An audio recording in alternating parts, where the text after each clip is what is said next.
Hey everyone, good afternoon. It's Tony, and welcome to another episode of Tony Talks, Get Up and Grow.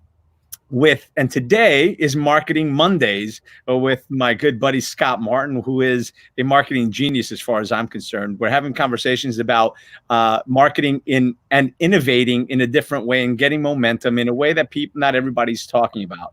So that's what we're doing today. It's Tony, and welcome to another episode of Tony Talks. We had, I guess Scott is already online, and he was hitting.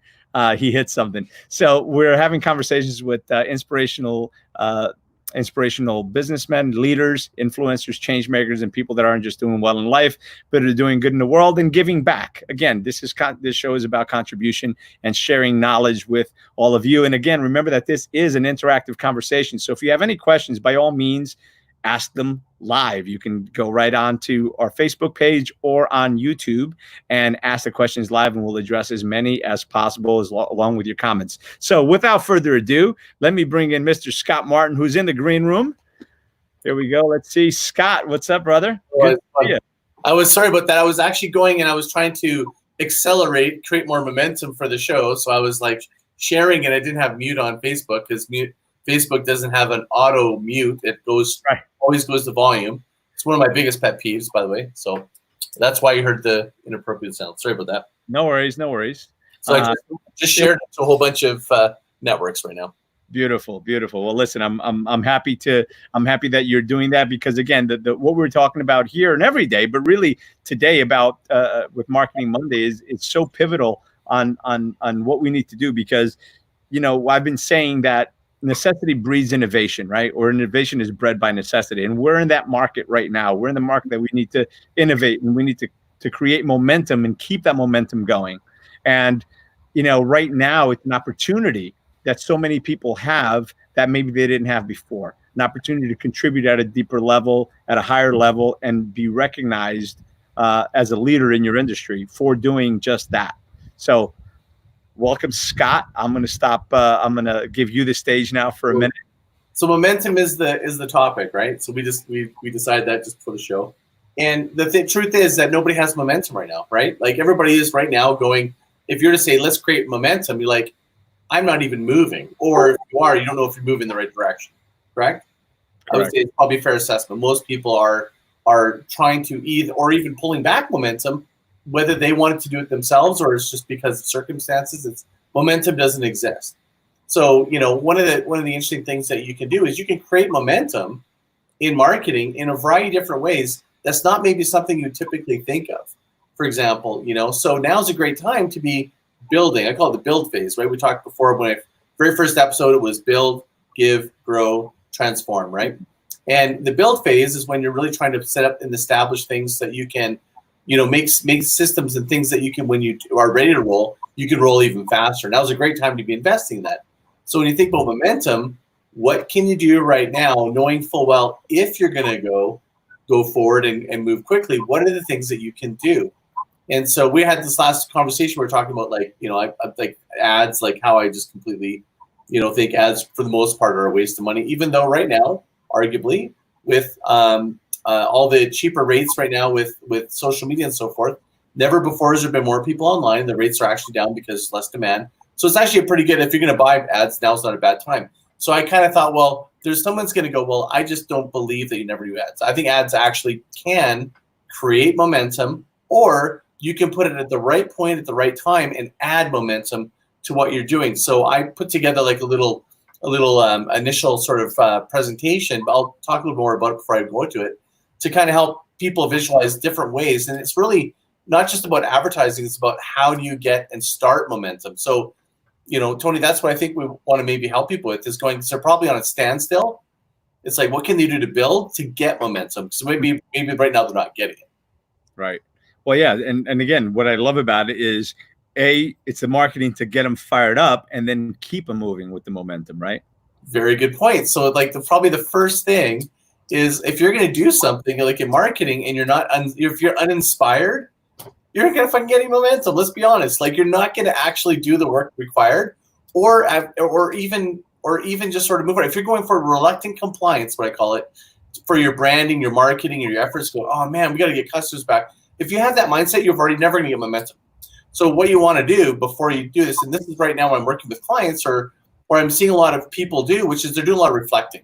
And I think that a lot of people are getting motivated, and they're also going to get momentum because they're building towards, like water at a dam, right? You got a little bit more demand creation. So you're thinking and imagineering what could it look like. Now's a great time to actually reconstruct something or create new brand or new assets. Or we were talking before offline about, redesigning some of the GetUpNGrow stuff. When you have that stuff in the wings and waiting for when you're going to begin or you start releasing it, it creates its own momentum because you kind of just want it. Like when you love something, and it's in your business, don't you just want to let's get going? It's a form absolutely. of initial momentum is to kind of start with the creative process and start thinking about my branding, my marketing. Take the time instead of going, hey, you know what? Right now I should put all my energy on just ads and just do things and I really like the idea right now where people are talking about reaching out and helping. But how many ads, how many campaigns, how many posts are saying words such as, oh, I've got this great cartoon I should pull up. I was literally going to post it. And it's like overusing the words of unprecedented, challenging times, I'm here for you, we're in it together. Like, barf. Everybody's saying the same freaking thing. How are you different? I get the sentiment that you feel that way. So maybe be more inspired if you took a different brand direction and differentiate yourself and went, look, and you can still say those things, but I just feel like that's right now. You're not going to gain any momentum for yourself or even people paying attention by just because you start to go deaf to it, right? I mean, it's like going nose blind to a scent, right? You start to go deaf to it because you hear the words all over and over again, and they work for a little while, but then after a while, there's no. Those words are hot button words, right? They're emotionally charged words. But when you hear them over and over again, it's like the boy that cried wolf. You hear them over and over again and you desensitize to them and they really have no meaning, right? What was the last email you opened that said, COVID-19, let me tell you what we're doing? Delete. Right. Delete. Exactly. Delete. What do you think is so that people feel compelled, right? Right now they feel compelled that they got to say and do something because it's Me Too. And that's one of the biggest things I want to tell people about marketing is Me Too marketing is like the road to nowhere. It's the road to vanilla. It's the road to getting nothing done. So what you want to do, in my opinion, so this is just my opinion, I feel like what you want to do is you want to be true to yourself and maybe really focus on what can I get excited about when we're out of this on the other side or what we're doing right now or the journey of what we're doing right now and focus on those things to gain momentum for yourself where people actually care and want to watch and see what's going on. Nobody cares, to be honest with you. I mean, unless someone wants to put notes and say, yeah, I really care that, you're following all the safety rules and spacing and stuff like that. You're probably better off making fun of it a little bit at this point because it's almost like it's gone oversensitive. Yeah. Oh, that's a call you got to make in the business you're in. I'm not suggesting everybody be insensitive. Speaking of making fun of it, I am going to share this one with you because I thought it was hilarious. I think I may have said this to you. It says, imagine this is the guy from the Twilight Zone. And it says, picture a world, if you will, where Cinco de Mayo falls on Taco Tuesday, only to be ruined by a virus ironically called Corona. Totally, right? It's just like, right? It's like you have a little bit more fun with this. I think that people are now reached this. Remember at the very beginning, we also talked about the 3 phases, right? Shock and awe, right? Now it's the new. I think we've left the shock and awe. I think we've we're not shocked by it. Now it's like, okay, it's here. So now I think it's okay to have a little fun with it. Yeah. Because, well, you know what? Because listen, if you're not having fun, you're just in fear and you're shut down, and you can't do that either. It's just way too much to be sucked in. And by the way, while I got this, I feel like I have to explain because I'm looking at my face, and this side of my face is swollen, right? So I'm looking at myself on the screen, which I haven't seen yet, and I'm like pretty swollen still. I just have to explain that I got stung in the ear this year by a bee yesterday, and I developed a bee allergy last week. So I don't know if you can tell, but I feel like this one side of my face is swollen. I can tell, but now that you say, I can kind of tell, but not really. Yeah, maybe no, that's the shady side. Is that why you went outside? You want to have the shady side to make you look? You wouldn't even notice. It's not. But you know what? I'm like looking at myself. I'm like, man, I almost feel like I gotta explain. Why this side of my face is like all chubby. This side is like more, anyway, yeah. So I developed a bee allergy last year, which is quite inconvenient because I started beekeeping 3 years ago. So I've got bees, even though I got stung for not, and I wasn't really working with the bees, so which was awkward. But anyway, so that's I just felt like I had to kind of explain that. So okay, so you're a beekeeper. I am. How do you attract bees to a beehive? So first you start, and we're kind of sidestepping here for a minute from I'm gonna tie it in. Trust me. Go. Yeah. So, oh, I see what you did there. So actually, there's a couple of different things. One, you start with your own beehive, right? For you to start a beehive and go out and catch a hive of bees, you better know what you're doing. Otherwise, it's not going to work out too well for you. So you got to build a hive. You got to build a hive. I don't know if you can see it from here, but here, check it out. I don't know if you can see. I see out the back. There's a couple of beehives out there. I see it. Okay, so there's two different types of hives, and I'm not going to get into it because this isn't today's conversation. Even though I've thought about starting posting those videos on YouTube because I've seen a lot of people doing these videos, which I'm like, that wasn't that great, and there's like millions of hits. But in any event, that's a conversation for another time. But you get the bees, and oddly enough, my bees swarmed 3 times in the last 3 weeks, and I caught them all 3 times. When there's too many bees, they up and they leave. Then you got to catch them and put them in a new bee. How do you attract bees how do you get them to come to you? So you start off by buying a nuke of bees, which is a nuke of bees. There's 5. It comes in a box, and there's 5 frames of bees with bee brood, honey, and everything else, and like 3,000-4,000 bees.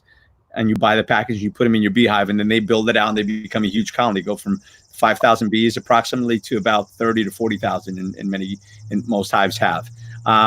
And then when they get too big, they split up. So you either split them yourself, and then you keep them because you split them, and now you have 2 beehives from 1, or they just take off and they go fly off somewhere, and they're either just become a wild hive or somebody else catches them.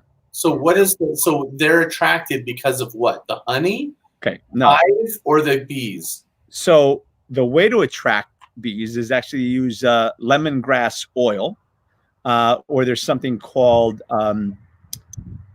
Swarm Commander, which is it's an oil that has a lot of different things from citronella to lemongrass to a bunch of different things that mimic the scent of the queen bee.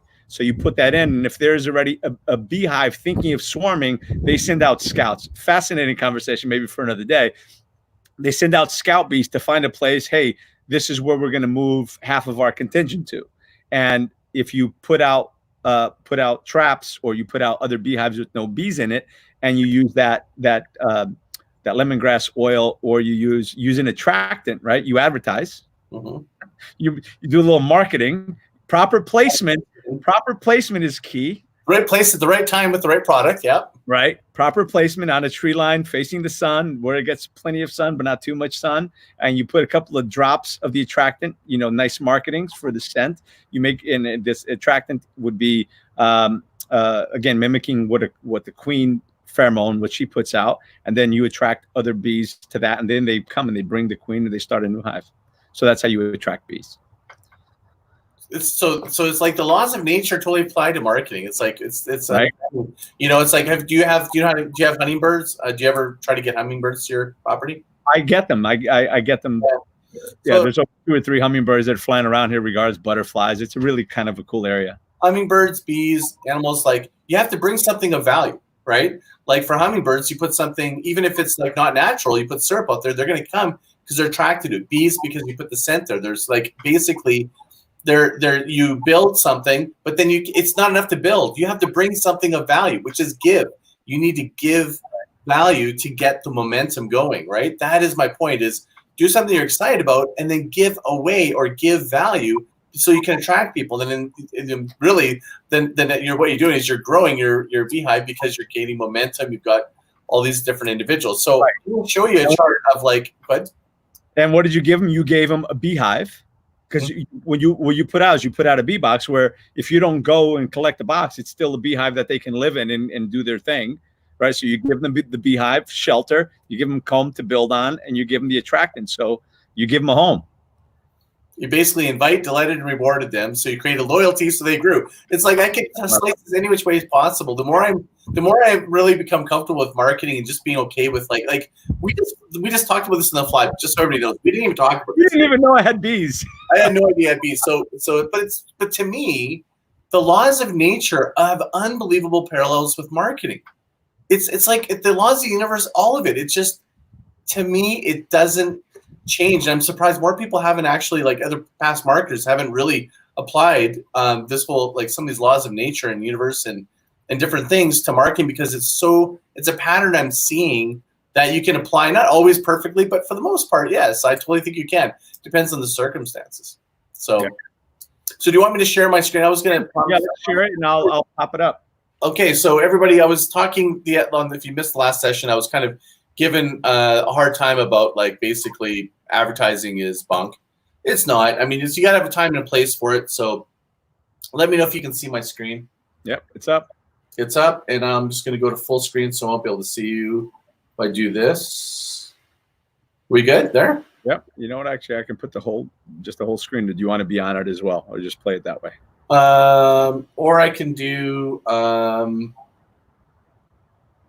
I can do this actually. If you want to do that, I can just do this. It's full screen. There you go. Okay, so I can't see myself. I can't see you, so you know I'm just blind because both my screens are covered. So basically, one of the questions that I get asked is when, not if you should advertise, because for the most part I'm like, no, I probably shouldn't. But there's always a time to advertise. Right? It's not a hard and fast rule. It's just there are no questions. And right now, I would say in this time environment, just given the ad buys, might not be a bad time if you want to generate momentum. Right? It might be a good time. It's like if it was in the heyday, like, I don't know, like even 5 months ago, it might not have been really too smart. There's some other ways you can do it. And I think there's a lot of clever ways you can do it. But for today's discussion, I'm going to show how you can take a piece of content and generate momentum. This isn't my formula. This is just a combination of like multiple different experts that I've seen over and again. I've seen the same pattern. And it's basically, how do you create marketing momentum? Okay. So if you think of this as a chart, think of time on the bottom and volume. Volume being how many people see the piece of content, how many likes it gets, how many like calls to action occurs, or whatever it is that the volume is. It's really about volume. Okay. And the sort of, I call it the single content treadmill, is what almost everybody goes after. How many times have you heard, hey man, can you make it go viral? And then what happens is when you get that one piece of content, anybody that's had one piece of content, they're like, oh my God, I got like 1,000 views. And you're like, what did I do right? What can I want to do it again. What you're doing is you're chasing this high. It's the high peak of, I want to get as many views, right? And it's basically I call it the single content treadmill, which is whatever volume went in your last best post, you're trying to beat it, right? And you're always trying to chase these peaks, these highs. It's like chasing the dragon. You're just like chasing these highs. Like, oh my God, I'm waiting this thing. We call it, how do I make it get more viral, more traffic? To me, I'm going to show you that that's actually the wrong thing to focus on. But really, the reality is that these waves, they actually go, and you can actually create momentum, but it goes in the right direction, moving up and to the right. So I'm just going to break it down and explain how do you actually do it. And it's by focusing on not the peaks, but focusing on the valleys.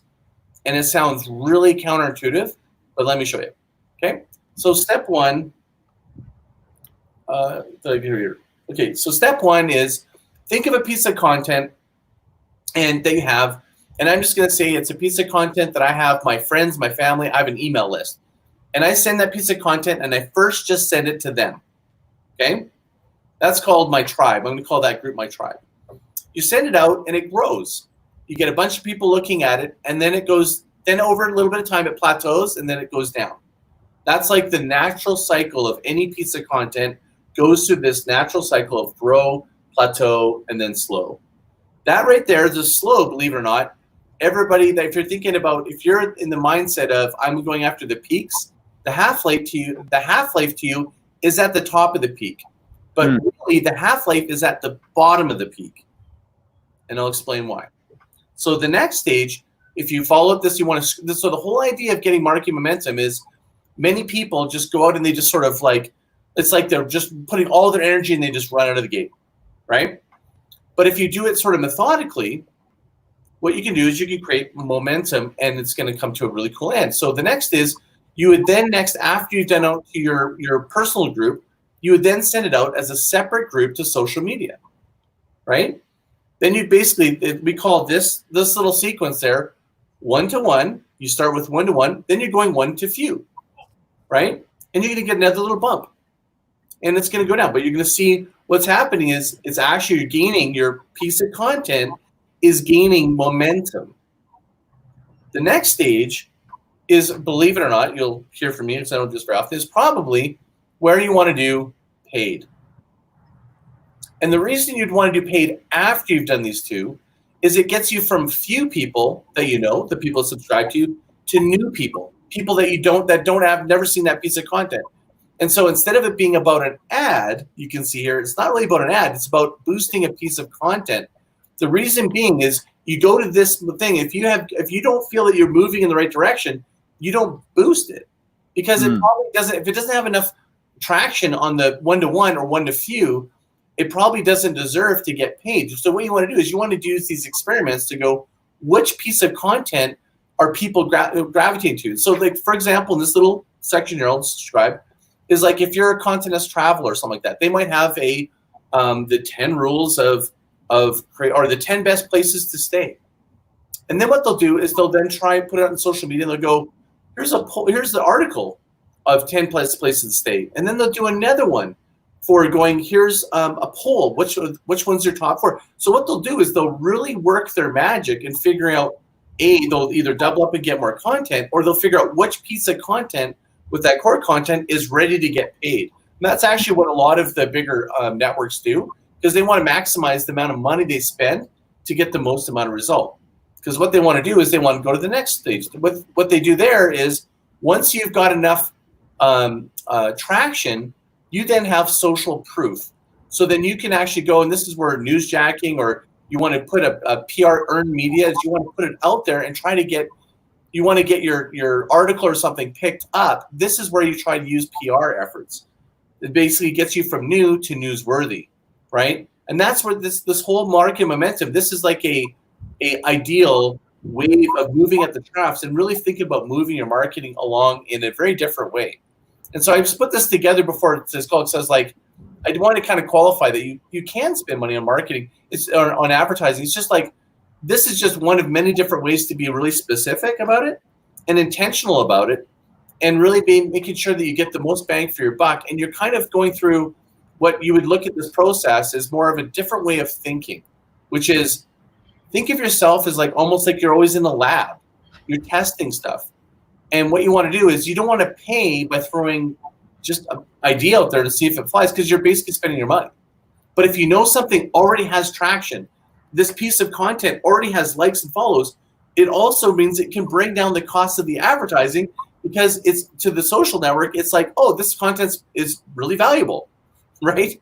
So thereby which you're not going to have to pay as much to be able to boost the content. It depends on what network you're on, but like generally speaking, that would be the case. So when you think about these things, it's like I see marketing as like it's a whole ecosystem. This is just one little tactic in a bigger way of looking at it. But we're talking today about momentum. This is a way to kind of use a little bit of natural momentum and a little bit of paid momentum kind of between the two. Did that help a little bit, you think? Or yeah, no, I think that was great. You know, it's fascinating actually, because you know the peaks and valleys and where to advertise and everything else is really kind of cool. I did learn something over the weekend as Facebook just sent me messages saying that they want to monetize my videos, which is kind of cool. I didn't really know that was a thing that they offered you. So it's just interesting how that works and the counters and what they're using. But yeah, no, I get it. I mean, you're so right, because everybody wants to go from, and now with TikTok and things like that, people are really kind of going from nowhere to 1 million views, or, you know, and there's a lot of, I mean, listen, things are happening all the time with the news and everything else. But if you're really if you're a content creator, you're creating things, you're putting out information, you're putting out good stuff, you know, just consistency is everything, right? Consistency. So I'm loving that, you know, from you to one, right? From you to a couple of your friends, then from you to one few to new, few to new, and new to newsworthy. I love it. I took notes. Look, even color coded and everything. I can't draw very well, but so I hope you guys are taking notes. By the way, this guy drops a lot of great stuff. As a matter of fact, maybe we can even convince him to drop that slide, a picture of that slide in here after the fact. We can do that afterwards. Sure. Yeah. Just a screenshot of the final slide at least. I don't own. That's not my concept. It's something I've seen over and again with other strategists of content marketing, and so that's what's just commonly known. I don't know who to credit for that. I don't think anyone credits it now. It's just sort of like that's just a commonly held understanding. It's one of many. But the one thing that I didn't put in there that I didn't have time to sort of, like I said, to do some client work, that I would encourage yourself to try, or other people that are doing this, is on that social media. There's ways to really stretch out a piece of content, and we talked about that a little bit about the recycling of it. So if you really want to get momentum, imagine like you're talking about TikTok, or you're talking about maybe Medium, let's blog, or Facebook, is sometimes on TikTok, do something that actually might reference going back to that piece of content. Like really go, if you're intentional and you know that you really want to make a piece of content fly, you'll create momentum because your build phase will be a little tighter. If you know that you're eventually going to pay and kind of put a lot of energy in this way, you're going to be more intentional, and you're going to probably make a piece of content more valuable instead of just putting something out. So it's a really great way to almost like think about, if we talked about making a video, then maybe you write an article in Medium going, hey, I had this great interview with Scott. He talked about this. Here's the link to the video. Here's a slide. By the way, here's a referenceable link of another content marketing, piece of content that describes it, whatever. So what you can do is you can sort of work on the social networks and try to create like an ecosystem. Try to go, don't say the same thing in other places. Say something new here, but then reference the main piece of hero content that you're trying to promote over here. And by doing that, I think what you do is you lend more weight to really picking on the horses that you really want to roll, and you still have new content. Does that make sense? Yeah, absolutely. Because you can't be everywhere all the time and make perfect content. Some people can, but they're not like Gary Vee and they don't have a big team. So, and most people are solopreneurs, or they have a small, budget. So that's one way, is to really look at focusing, and then energy goes where energy flows, right? Absolutely. So momentum is about focus. It's like put some focus on one or two pieces, and then try to drive different ways that you're going to kind of get that piece to get momentum, especially if you put a lot of money and time into it. It's sad to see how some people have great content and they just, they had one great bump and they're like, and that was it. There's another thing. Bring it back in a month. Go, this was a great piece of content. It was like it's a new piece of content going, hey, this was my most followed, most liked, most commented piece of content. Yeah. Bring it back because people loved it. Someone else didn't see, because of the algorithm of all the social channels, someone didn't see it. It's new to them, right? And that's why I really encourage everybody, focus on email marketing. We'd almost do a whole thing on email marketing, because the one thing about email marketing is nobody between you, no human, no algorithm between you and your client or the person you're trying to reach. So really try to drive and focus on email marketing, because if you start there, that loyalty, that beginning of that little bubble there, the more that builds up, the more momentum you get, because you guarantee it. Because if you post it on Facebook, on my 16,000 people on my Facebook page, I maybe reach 500 of it, but if I had 16,000 subscribers, I'd hit all 16,000. Yeah, you're absolutely right. And that's so true. And I don't know if it was with you that I was having this conversation, but I think it was the importance of having the email list. And by the way, I have not been paying attention to that. I think it was with you that I had that, because most of my presence is on social media. And while I have an email list, I haven't really been leveraging it or really sending asking people to join me on other platforms or anything else. And that's so important, because the reality is this. I had a friend of mine that had a group that had about 23,000 people, 24,000 people. And then one day Facebook just said, hey, we're done. You don't have the group anymore. Now she's trying to rebuild it. Her group? Yeah. I don't know. She had like 23 or 25,000 people or something. And they eliminated it. So back to 3,500. So moral of the story is they own your content, not kind of, right? They own your content. They are the overlords. It's like you don't even have any. If you were like a renter, you'd have renters' rights. You are like an embassy in a hostile other country People Right. don't understand. They have no. I've spent so much ridiculous amount of time creating following, and I still do it. But I mean, like, I do it recognizing that at any moment in time, I had, just like, I was surprised she took it away. I had 30,000, I think, followers in my group on surf art, and it went down to like 12,000 because they said, well, if they had a rule for a while there where they did it to all the groups, and they said if certain people hadn't been active in the group once in the last year, they took them out. Yeah. And how crazy is that? You spend time, and it's even worse if you spent money. I mean, I haven't spent any money on advertising dollars. People have been spending advertising dollars today. Yeah. Right. So you do that, now you get kicked out just because they haven't engaged with you. But that means you also can't message them. You can't market to them. You can't do any of that. So that's crazy. So when she told me that she had 23 or 27,000 or something, and it's gone. And I said, holy cow. She's like, yes, I spent 2 years or two years and a half building it, and now here we are. I lost it all, and that sucks. And so the same thing with Instagram, the same thing with any of the other platforms. If that's the only place you live, which, by the way, I am guilty of, and I am only now making the shift because it's only now really coming into my reality by speaking with you and by speaking with so many other people. You've got to build that email list, because if not, at any point, Facebook can say, don't like your blue shirt. Yep. And Zuckerberg takes it away, just like Zuckerberg took away the Facebook split screen for a while, because I guess they couldn't figure out a way of monetizing it. But then so many of the platforms like this one, StreamYard, that it looks just, it's even better than the Facebook Live. They started coming on the scene, and now Facebook last week opened up split Facebook Lives again. But they can take it away at any time. Imagine if you were building a whole audience around you, built a show because they said, hey, I want to. Yeah, and then they take it away. Then you're starting over again with your process. So to build a sustainable business, which is really the core of what I try to help businesses do, it's basically about protecting your business. It's also about how to diversify revenue streams or ways you can get, like, the more it's sort of like interwoven between, the more you have opportunities to protect your business when audience attention shifts, the algorithms change. It could be, there's so many different things that it's just. It's got to be disheartening for most entrepreneurs because of these tools with rules, these algorithms that are in control. You're not in control. Right. So you have that in your business. And even if you go, well, I don't care because I just use social media for advertising. Guess again, those advertising rates can change. The rules can change. How you can advertise, what you can advertise, all that stuff is up all the time. Crazy. And for those of you who don't know about and I only know a little bit, and you can certainly elaborate on this, but I did some Facebook advertising for a client because I was doing some advertising for the client to get business because I was helping him.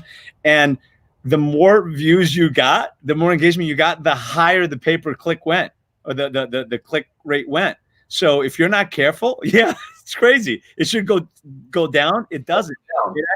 It actually went from, I don't know, maybe 15 or 20 cents, whatever. I was paying 85 cents by the time I realized, and I stopped it because it went from, like, I don't know, $50, $60 a week to like $300 one week. And it wasn't that I got that many more clicks. The price went up because they felt it was more valuable, or I was getting more attention. So the price actually went up. I don't know if they've changed that or not, but that was happening. And B, they say that the boost feature on Facebook is one of the better ones because it's cheaper.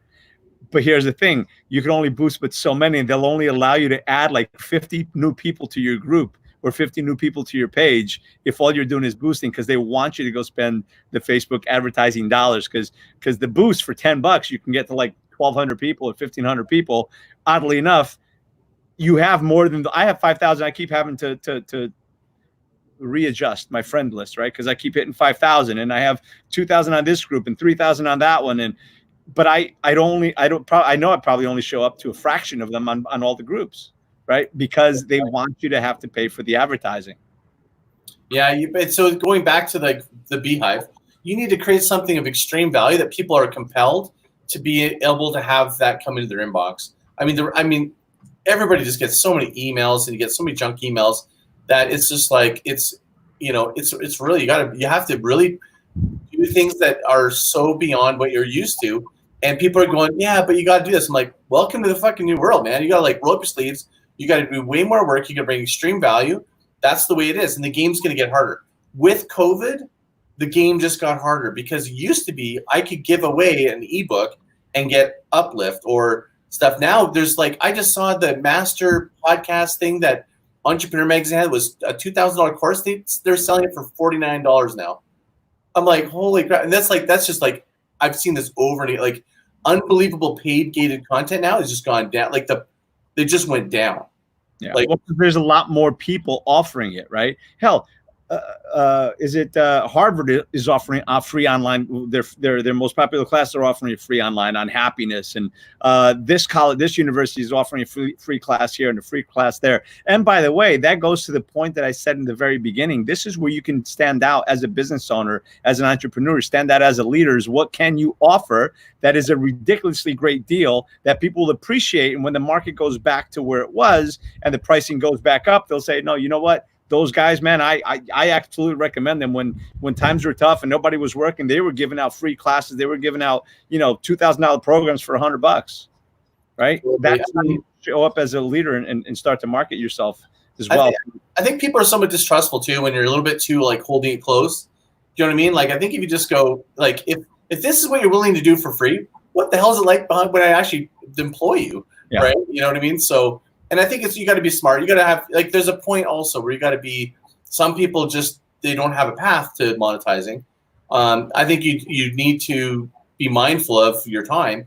But I think, and now more than ever, it used to be, you could give away a little bit of time and you get really noticed. Now you got to give away a lot more to even get an eyebrow raise, because, there's so many people offering free content. So I would go back to the point of value, right? The beehive thing, which is, the more quality of value, the more you're really strategic about what you put together, and if creating something of extreme value, like my intent, whenever time I come on this, is going, what is the one or two things that I can leave that somebody goes, oh, good, I got something I never would have thought of that I never heard anywhere else. So I go intentionally whenever we talk. I'm going, but I don't. Sometimes we just come riffing, so I don't. The plan. It's not like I plan it. It's like sometimes it happens, and last time I don't think I even mentioned what I was going to think about, but. Listen, the magic happens in the riff, so I'm very okay with that. Well, everyone that's on here watching this show knows that that's kind of like this show kind of riffs all the time, which again, I think it makes it more real. I mean, the fact that I prepped this specifically, but outside of that, I mean, we're kind of going with the flow of where the conversation is. And I think we're talking about bees now, for God's sakes, for a while. It's somebody on here kept saying, "Oh my God, I thought you were talking about beer." I said, she says, "No, bees." And have you discussed? You could be a beer meister and have the same thing, right? We can do that next Monday. What's that? No, we'll call it Marketing Mondays and beer or something. Yeah, Marketing Monday martinis, maybe. Oh, you know what? I like it. I like where you're going. You have it branded. You got to make sure it all flows, I love it. So listen, if you don't mind, we'll go. We have 2 questions here specifically that we can go to, if you don't mind now. So Danielle, thank you, Danielle, for being She said, "Hey, Scott, you promised to discuss nonprofits this week. How can we attract an upcoming marketing or social media person to work with us for free? Someone who is looking for experience.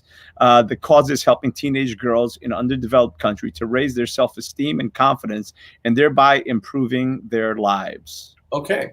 Yeah. Okay. So I did remember that conversation, and I thought more about it. And it basically, this is actually a tried and true situation. And what you want to do is a couple different ways you can do it. Is it a person you might want to go after? Or maybe even it's a small agency. The reason being is when you work with, like, if you're a company, and I'm just assuming that she's a brand and a company of a nonprofit of some degree. What you'll notice, a lot of advertising agencies, they want to get awards. And the way that they get awards is they basically work with the client that lets them do whatever the F they want. So if you're a true client, that's a way to get awards. So that's why sometimes the awards are so bunk, because they're like, they never really paid for it. They make it sound like when the agency does their reel, they're going, we won these awards. But I'm like, did the client pay for it? Like, you basically gave it away. Like, it's not sustainable to say to another client that you could do that. But that's not your problem. If you're the nonprofit, you want to find an agency or somebody that wants to use your business as a piece of call it a referenceable piece of work that you would never afford to be able to do. But what you're going to give in return is you're going to give them the accolades. You're going to give them the license within reason, right? The license to do some creative things. And you want to inspire them to go where this could go next, because if they do this, You have relationships. If you can use leverage, right? What other relationships do you have?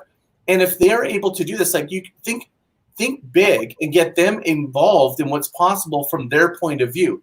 So if I'm, say, a badass marketer, designer, whatever, going, hey, we'd also like to do an article about you helping us, and we want to be able to, like, we want to, maybe we want to have like a page just dedicated to the work you did for free for us, or maybe a bad documentary about like how you helped us rebuild our brand and grow our business and help these children. Or there's another aspect, which is find somebody, do a call for somebody that loves your cause. And the way you might want to do is you might want to be proactive about it, in the sense of find other causes or articles that are in media, national media, or trade articles or something like that, celebrities or whatever. Go talk to them, and they know someone that's in marketing, and try to work a deal with somebody that's actually really wants to get behind your cause. Because at the end of the day, it's about resources.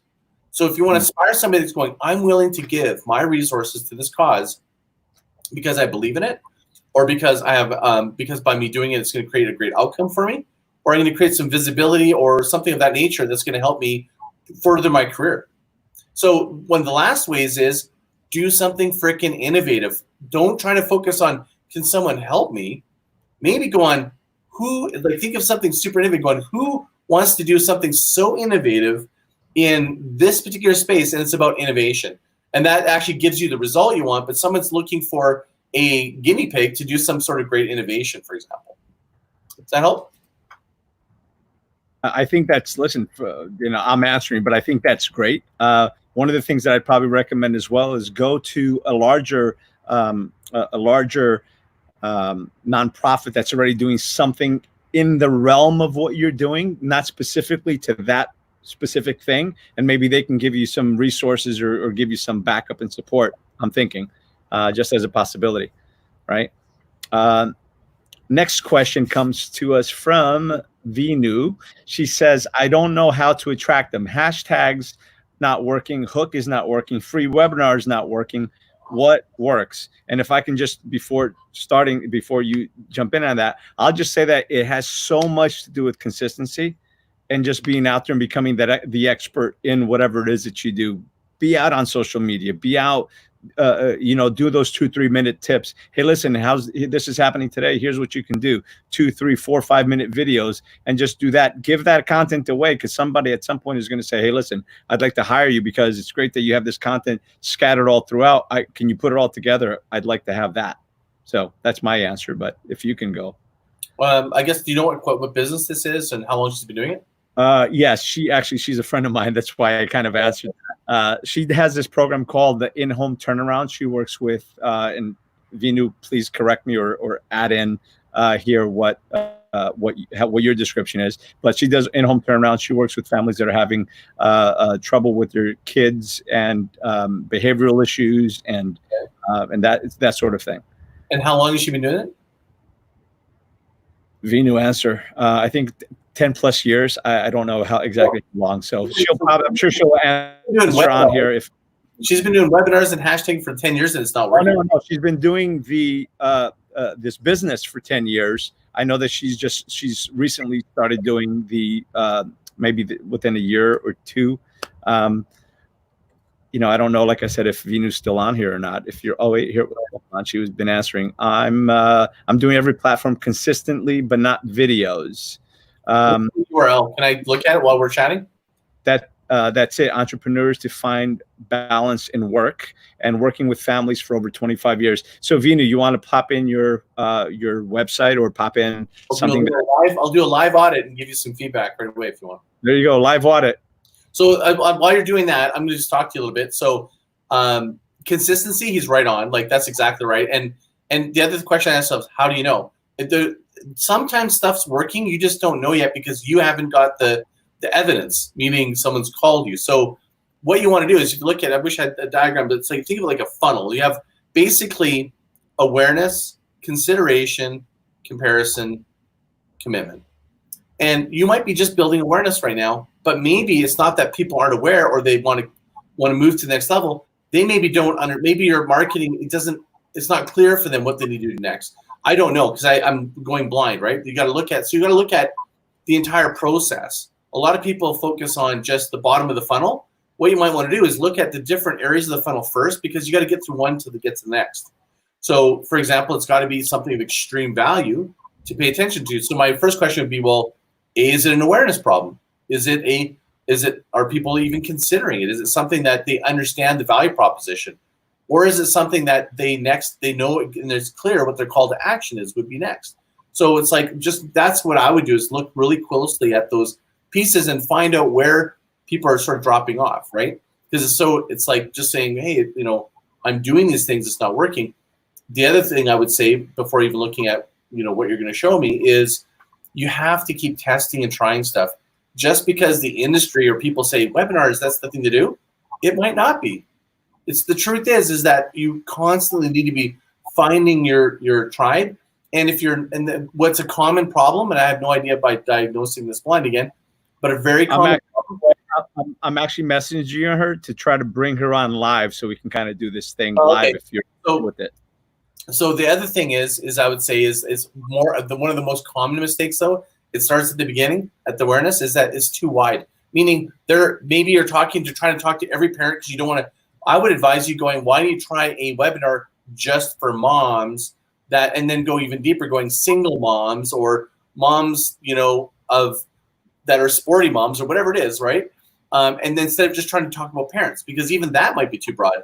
You might not be able to connect. Because this is a really important thing to remember. People respond what they relate to, right? So if I'm actually reading we'll call it a surfing magazine, and I see an ad, I don't see it as an ad sometimes in surfing magazine because I just love surfing so much. I don't even view it as an ad. It's relevant. It relates to me. I'm like, I actually like it.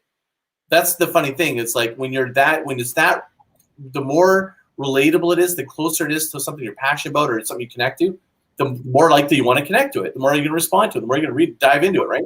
So if you can be really niche-y, that can be really helpful. And it doesn't mean you have to have one horse in the race. You have a couple little niches, maybe trying that. And what you'll find is which one people resonate with. And sometimes you got to A/B split, meaning test a couple messages or a couple different calls to action, depending where you're in the funnel, to be able to see what works. Is she live or am I going to click something? Yeah, I'm actually going to bring her on now. So this is my friend, Vinu Keller. She's also a trainer with the Tony Robbins organization. You may recognize her. You have to move over a little bit. We're going to do a live intervention right now as we speak. Not intervention. We're just going to do it. Shift over to the other side. There you go. Hey, Vinu. Hi. Nice to see you. Yeah, if I knew I was going to be live today, I would have done something, No, this is good. This is great. Real and raw, baby. Real and raw. That's how we do it. I mean, look at me. I got the Corona hairdo going too. So you heard all my questions. Can you give me a quick update based on what I said? Okay, so I'm so sorry I did not get a lot of your questions because I was trying to get in on this. So okay. And I'm on my phone. How long have you been online, and what have you been doing for the last little bit, and for how long? Okay, great. So I have been working with families for over 25 years, mental health background. Since I started my coaching program in 2009 and my in-home turnaround, I'm on every platform. I'm consistent with Vinu Inspires. I am very consistent with posting every day. Probably since coronavirus, I've gotten better like every single day. I'm doing Insta stories. I'm doing LinkedIn. I've done free webinars. I'm a best-selling author. Like everything people have told me to do, I have done it. And okay. I did hear you say that how do you know it's not working? Because just because someone's not calling you doesn't mean it's not working. But there's not a lot of engagement, and people say, get the right hook, get the questions, ask them more about them, tell more in a story. I'm doing that all. And still nothing. And it's not, so there's not engagement. What would be your leading channel if I was going to rip onto it real quick? My leading channel is probably Instagram at this moment. Okay, what's Instagram? Vinu Inspires. Sorry, repeat that again. I'll type it in. And at the same time, it's a plug. There you go. Look at that. No charge. Keep watching. So what was it again? Sorry? Instagram. Here, I'm going to put it up. That's it. Two E's. Yeah. Inspires. Okay. So tell me about what is Inspires. Is that your name? Vinu Keller is my name, and Vinu Inspires is my website and all my social media. Okay. And so you inspire, and who do you inspire? I inspire entrepreneurs that have challenges with finding the balance between work and family being their spouse, family being their kids, getting their kids to listen, to get out of their bed so they can have a relationship again, getting their kids to listen as teenagers, to respect their parents, for parents to understand their kids' behavior and not take it personally as they don't want to listen. And I don't have a name for it. People want to call it conscious parenting. I just call it being real and raw with your kids, Okay. and guiding them to be everything that you want them to be by showing them versus telling them. So of your clients that you've got clients, right, from this? Oh, yeah. Okay. So what percentage are male versus female? Say that again. How many are male and how many are female? Most of my target audience, I would say, is female. The male comes into it because the female hires me. Right. So I heard a couple things already in what you just told me in like this amount of time that I can just see here is that you said entrepreneurs, right? So the other question is, are the females the entrepreneurs or are they the wives of entrepreneurs? They're the wives of entrepreneurs. All right. So they have the life sitting at home while the husband's working excessive hours and she's with the nanny or whatnot, and she's not feeling seen or heard. The kids aren't listening. He comes home tired. He just wants dinner. You know, he can't get sex because the kids are in the bed, or, you know, she's too busy parenting and he's tired and passed out now because he's getting up at 4:30 in the morning to start his day again. Right. So I actually can tell you that from just the first glance, what you described isn't what I see on this page, right? What I mean by that is, I think that what you might want to consider is your real audience and being really narrow with it. And you said, I literally would go, I am the ultimate consultant for wives of entrepreneurs who are frustrated by not being seen and they have an acting up family.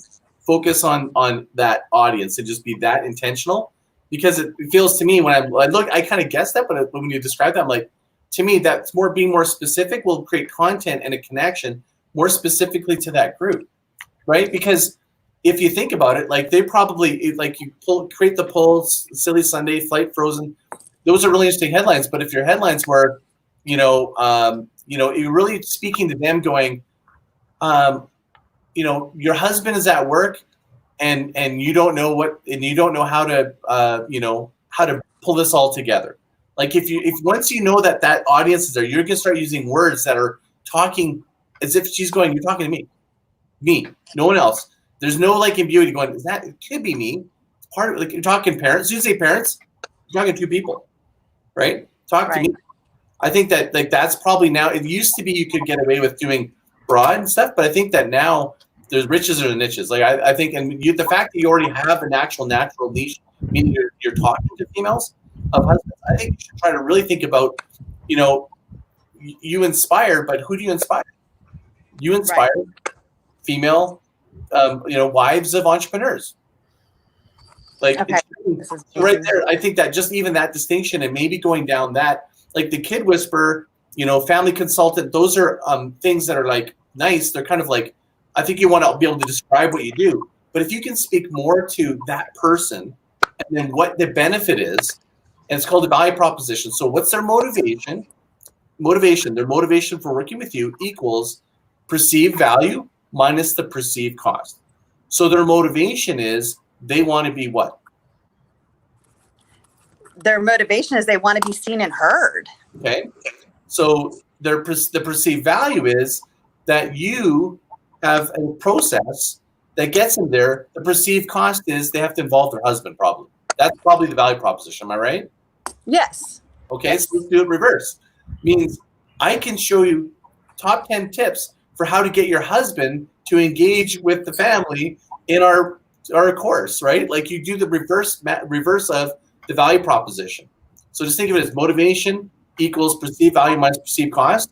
Once you know, and sometimes it's totally fine to kind of like change. Like sometimes there's different motivations going, well, maybe their motivation is that I just want more time for myself. He doesn't pitch in time. So my motivation is time. The perceived cost is I don't know how to make that happen. And the perceived value is that I can have time for myself and my family and do other things. But the perceived cost is I have no idea where to begin, right? You go, no idea where to begin? We can help you get control of time and money. Here's how, like, so you can see you just work it backwards, right? That's a really rudimentary way of creating messaging, but So thank you. This is like golden. Tony, thank you. I know you want to wrap up here. So I just have a quick question. So once all that's done, how do you get people to come? Like, it's not just you put it up there and say, okay, this is what they want. How do they find what they want? How do they find that? People say hashtags. People say sharing. Like, what is the secret sauce? Right. So if you're getting in this side of the head of your persona, there's probably different ones. For example, you might want to even go a little narrower and go, if you were to go back to your best place to go is to the customers you go, this is my customer. So let's just don't give this person a fake name. Think of who she is. I got that. Okay. What does she do for fun? What does she do for fun? She goes to the gym. She goes out with her friends to Starbucks. Right. They go shopping. Right. What kind of brand would she buy if she had it on her arm, a bag in her arm? Oh my gosh, she probably has like a Coach or a Louis Vuitton. Okay, so she's affluent, right? And if she was going to read a magazine, what kind of magazine would she read? I think that she likes to get the gossip shit. Like, she likes People Magazine and stuff because she likes to catch up on what's going on with celebrities and whatnot. Mm-hmm.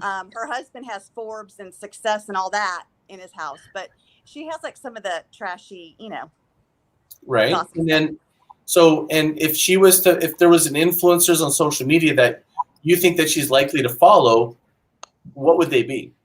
Brene Brown. Okay. People like that. Cool.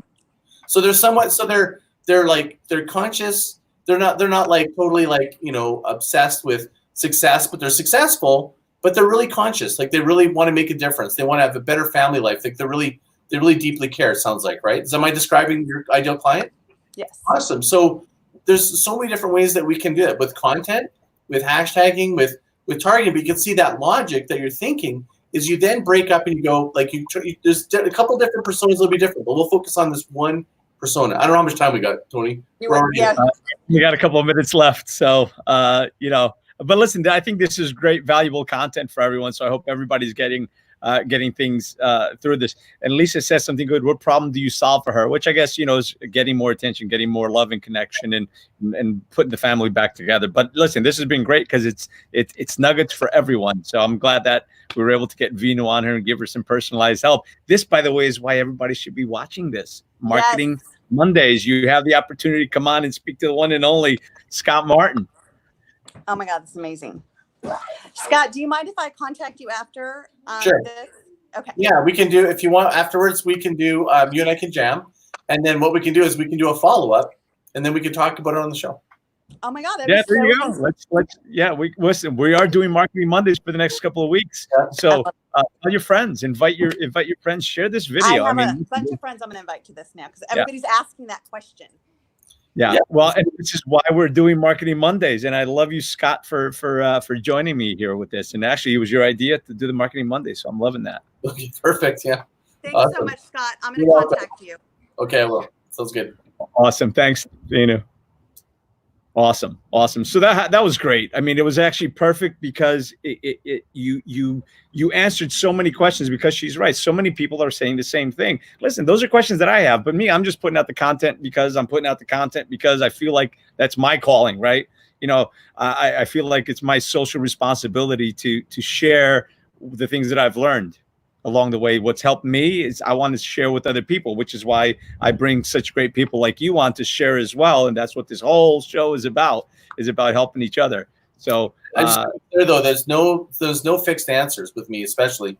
I really think that to have any marketing consultant or anybody say, well, this is exactly what you should do, I think it's wrong. I think it's misplaced. Like I still want to do more deeper dive on her resources, what she's done.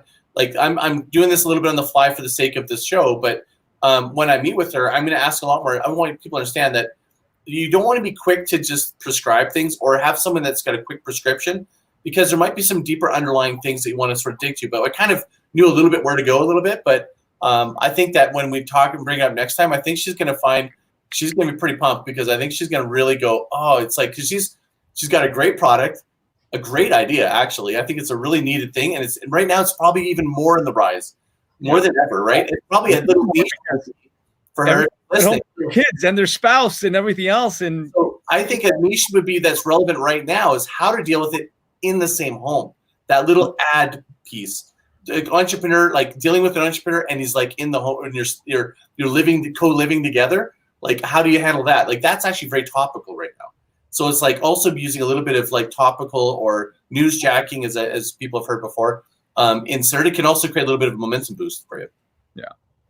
Well, awesome, brother. Listen, I appreciate having you on here. Again, I want to be respectful of your time and everybody else's as well. We're going to try to wrap up with an hour. Any last minute? Any closing comments or thoughts from you? Last comment is like what we started with, is that momentum starts with mindset. Like, you really, if you are not excited about what it is that you're putting out there, like, she's got to be flat out floored about like, this person needs to have this content, and I'd almost feel bad. Like, I almost feel like I should be charging for it. If you're there, you're probably close to getting content that's going to get you the momentum that you're looking for. And that's where I think you need to be right now, especially more than ever, because there's so much content out there. Awesome. So let me put down your email, rather your the website. Your website is Growndswell Marketing, right?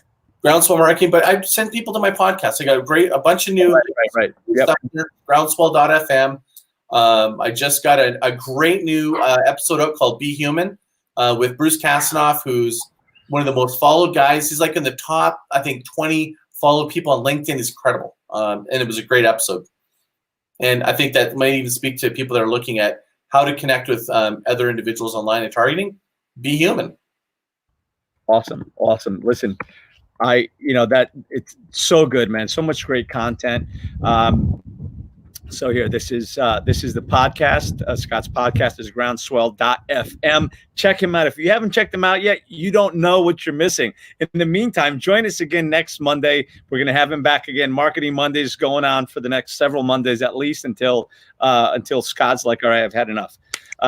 So I appreciate everyone for being here. I appreciate everyone sharing, and please do go to my YouTube channel as well, and please subscribe there. This streams live there. So for those of us who have people that are not on Facebook, yes, there are people that aren't on Facebook, but this content would be valuable for. Just copy the link and share it with them, and that's another place where you can go.